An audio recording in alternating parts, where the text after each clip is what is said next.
Saudara-saudari yang terkasih, selamat pagi berkah dalam. Sudah kita memberi senyum hari ini, Selasa 10 Mei 2022. Kita awali permenungan kita dengan tanda kemenangan Kristus. Dalam nama Bapa dan Putra dan Roh Kudus. Amin.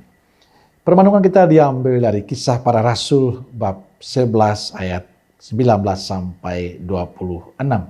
Bacaan pertama yang kita dengarkan hari ini. Sementara itu banyak saudara-saudara telah tersebar karena penganiayaan yang timbul sesudah Stefanus dihukum mati. Mereka tersebar sampai ke Fenisia, Siprus, dan Antioquia.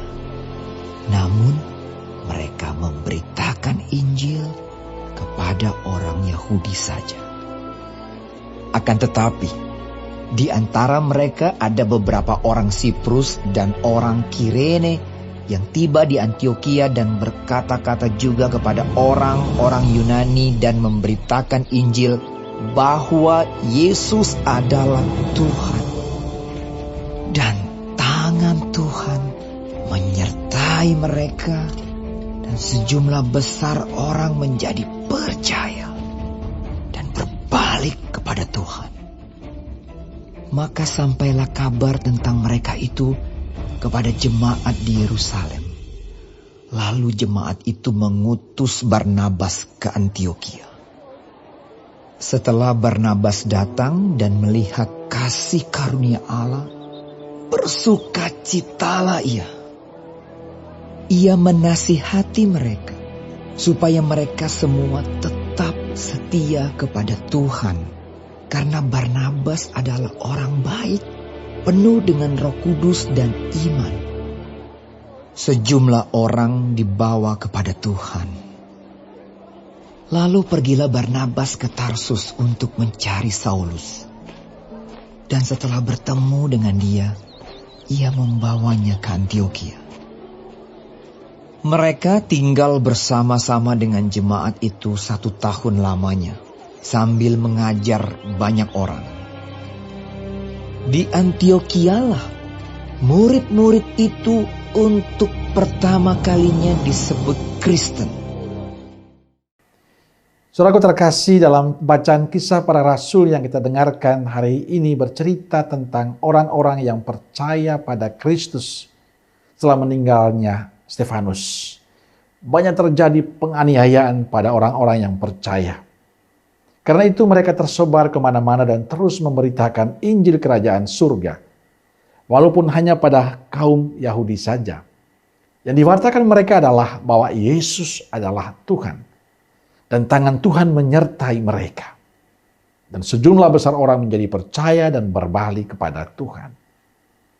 Kisah kecil ini menggambarkan sikap militan mereka yang percaya pada Tuhan.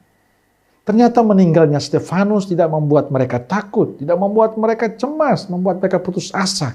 Tapi sebaliknya memberikan sukacita, semangat bagi mereka untuk terus mewartakan sukacita Tuhan kemana-mana.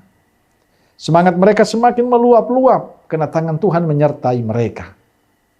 Saudaraku terkasih, kisah selanjutnya adalah kehadiran Barnabas dan Saulus untuk menemani mereka yang percaya mewartakan kerajaan Allah kepada orang-orang yang belum mengenal Tuhan, lalu percaya bertobat dan menjadi murid Kristus.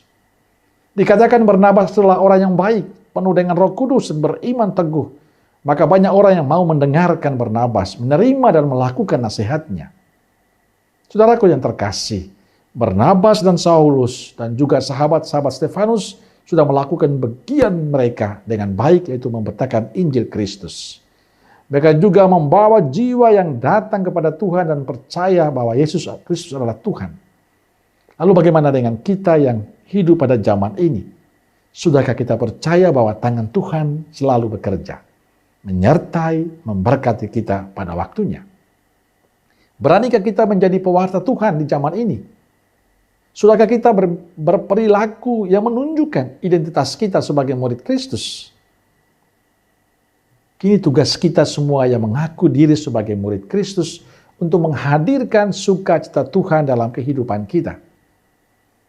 Tapi pertanyaan besar adalah, beranikah kita menyuarakan kasih Tuhan Yesus di tengah kesibukan kita, di tempat kita masing-masing, Beranikah kita membawa banyak orang untuk percaya pada Kristus?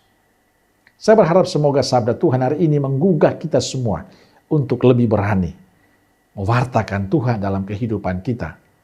Kita berdoa semoga kita mampu memberikan kesaksian dalam keseharian kita bahwa Yesus adalah Tuhan.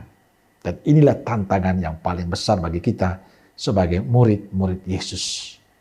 Artinya bahwa sebagai murid Yesus kita punya tanggung jawab bersama untuk menjadi saksi-saksi Kristus dimanapun kita berada. Maka marilah saudaraku terkasih, jangan pernah takut, sebab tangan Tuhan menyertai kita untuk mewartakan sukacita Tuhan. Amin. Semoga Allah yang Maha Kasih memberkati saudaraku sekalian, Bapa, Putra, Roh Kudus. Amin. Roh Kudus Nazaret, doakanlah kami. Amin. Berkah dalam.